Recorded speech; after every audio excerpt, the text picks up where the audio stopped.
These guys showing up in tank tops with hairy armpits and looks like they've been on a 5-day binge going out there singing. That just is not appealing. You know what? The rap stars even dress better than country music people. Right on. Florida Georgia line. Hey, thanks for wearing a new T-shirt. Yeah, white T-shirt. Or a vest. Okay, when you wear a vest like Blake Shelton wears a vest with a suit coat, or at least you're dressed up nice with a nice dress shirt. And I don't care if you're wearing Wranglers, but at least they're clean and pressed and you look good.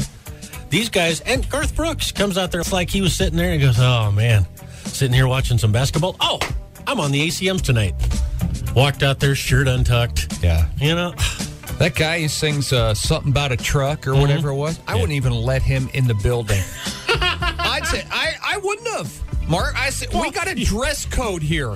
First of all, the hat goes the other way, son.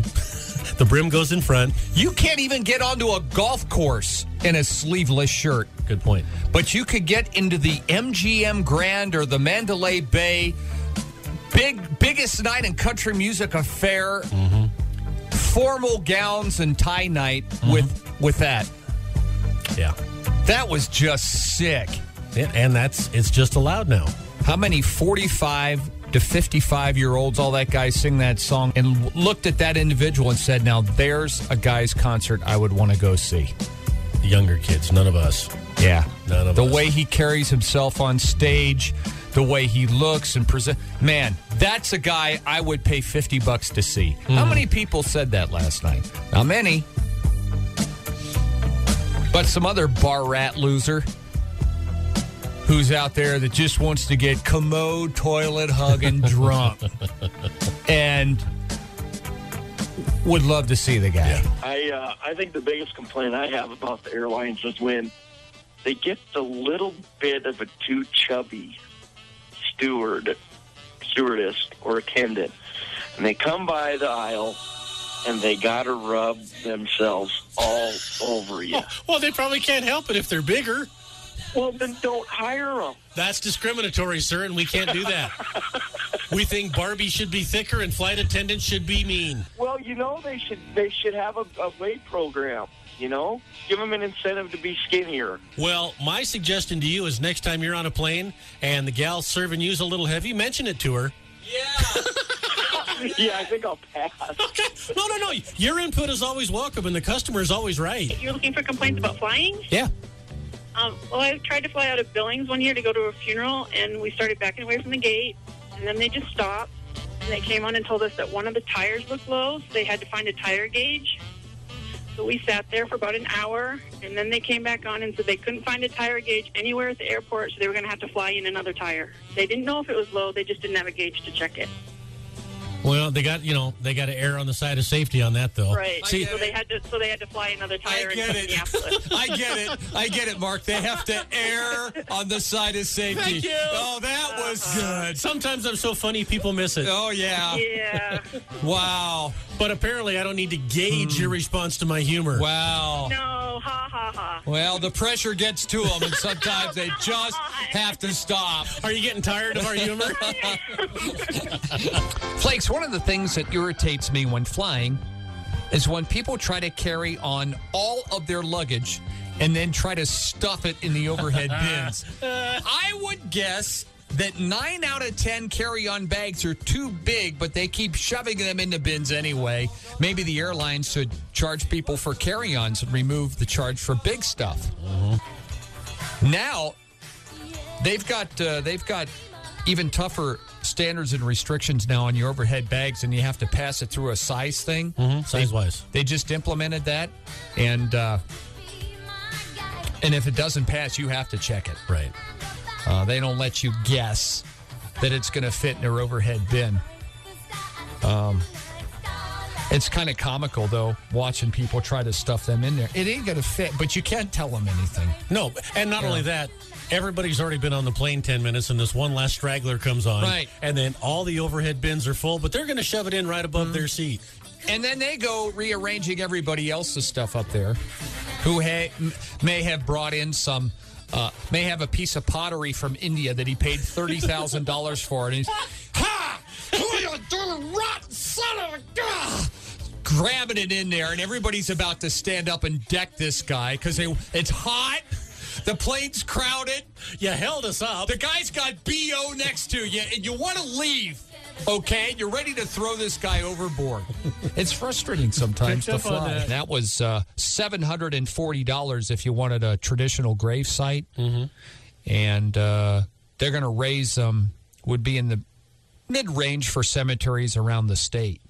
So you can't even afford to die anymore. Well, now, don't forget, if you're getting cremated, you got to get a permit for that, too. They get cremated? We learned that when we lost my little brother this year. Mm-hmm. We're sitting there at the funeral home and we decided on cremation, and it says, well, there's a fee for that, and we have to apply for that. Air quality permit or something? Heck, if I know. Hell, nobody lived a cleaner life than he did. I don't know what they want the money for. But. Well, everybody's going to know when you get cremated because it's going to smell like blackened prime rib out there when they cremate you. Boy, you know what sounds good for dinner? Exactly. Okay, Paul, I have a question for you, and I'm not insinuating anything. It's just a yes or no question. Something I saw on CNN this morning. In some of the bigger cities, somebody with this type of a sense of humor, you know, they've got these, I don't even know what kind they are, but they're these little tiny cars they make now. And there's been a pretty big rash of people just walking along and pushing them over. You know anything about that? Just flipping them over? Just push. A couple, 3 guys can probably push one over because they don't weigh much. Huh. I think they're on to something. Yeah, I've come out and I've got a new dent in the bumper or something. I've been upset about that. I've never come out and had my car on its side. Like down here on 27th when they don't park right? Yeah. Could roll it. And then put a little card. Dear inconsiderate person who parked right with the meter in the middle of your car, taking up 2 spaces with an 8-foot-long car. You're welcome. We put your car between the 2 meters for you. Right on the sidewalk. Best of luck getting it out of there. Sorry, it's on its top. Dueling banjos, which leads me to Mark's style of humor. What is the least asked question in the professional music business? Hey, is that the banjo player's Porsche? Oh, there you go. A little music humor for you. On Saturday, we got this new little system coming in. This is kind of neat.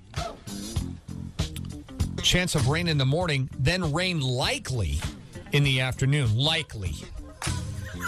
Don't you folks, don't you love the word likely? I like when you go into a surgeon. Chances are you will likely survive the operation. You don't want to hear likely, okay? What the hell is likely mean? Mom, are we having dinner tonight? Oh, it's likely. Likely. That night, rain and snow, likely. Accumulations are possible. Well, obviously, if it's likely, it's possible. Possible and likely. 2 definitive words that you always love to hear. Likely. Possible. Paul likes that. I'm going to buy a lottery ticket this week, and you know why? It's possible that I could win. Now, it's likely that I won't. No top and no stopping a woman at a Florida Mickey D's. The video of this topless woman trashing a Tampa Bay area McDonald's has gone viral. The video shows the woman wearing only bikini bottoms. She goes behind the counter, tips over the cash registers, starts throwing food while she's eating soft-serve ice cream. 41-year-old Sandra Suarez PMS'd out on the McDonald's staff there. She's in the county jail now. Nobody really knows why she went crazy. She just went in there topless. Yeah. And that's the first thing that women do when they're mad is they rip off their top.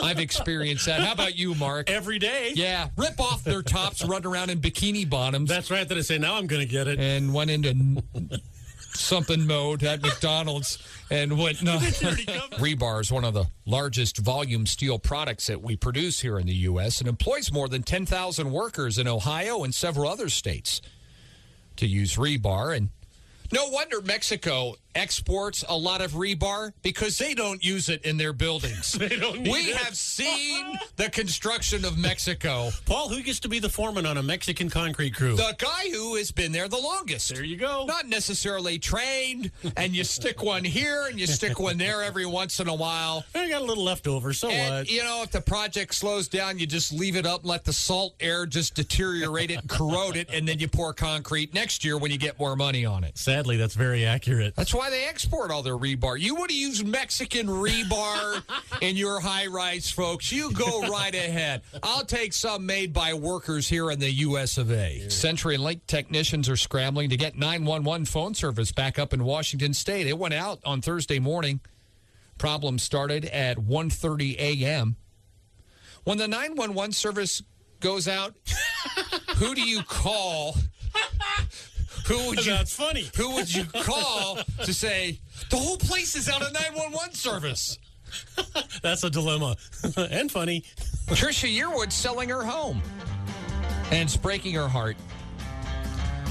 Said she's selling her home outside of Nashville because her husband, this one, Garth Brooks, he also owns property there, and it doesn't make sense to keep hers. The house has all the charm of an older one, but all the bells and whistles of a new one. She's been cleaning it out, preparing for the sale, and said she'll be sad to let it go. It's 4 acres, 6,553 square feet. So starter home. It's listed for $2.2 million. It's hard for all of us to let go of our first 6,500 square foot home. It really is. You just have ties to it. Well, you're used to 9 bedrooms and 17 baths. And as kids, we could all remember the big theater room that we had with huge chairs in it. I mean, it's tough. Dad, can I go play in the heated garage with the big lift? It's really tough for her. Mark Colley's been working on something for 13 years, and it's finally seeing the light of day. His documentary called The Mountain. It'll be screened at film festivals this year. It's a film that followed him as he was performing at Brushy Mountain State Penitentiary. Mark Colley and Craig Morgan. You don't hear anything about them anymore. No, well, they haven't had it. Mark Colley especially. It's been a dozen years, but, that's how it is now. If you haven't had a hit lately, down the road. Yeah. And again, Second most famous Colley.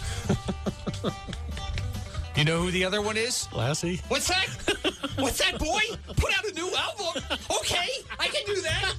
Do it at a state pen? Yeah. Has it ever been done before? What's that, boy? Johnny Cash did it? Okay. Second most favorite Colley in America. You know what? Right? Now that I've heard your commercial, I'll buy that album. Yeah. I'll buy that album. Yeah.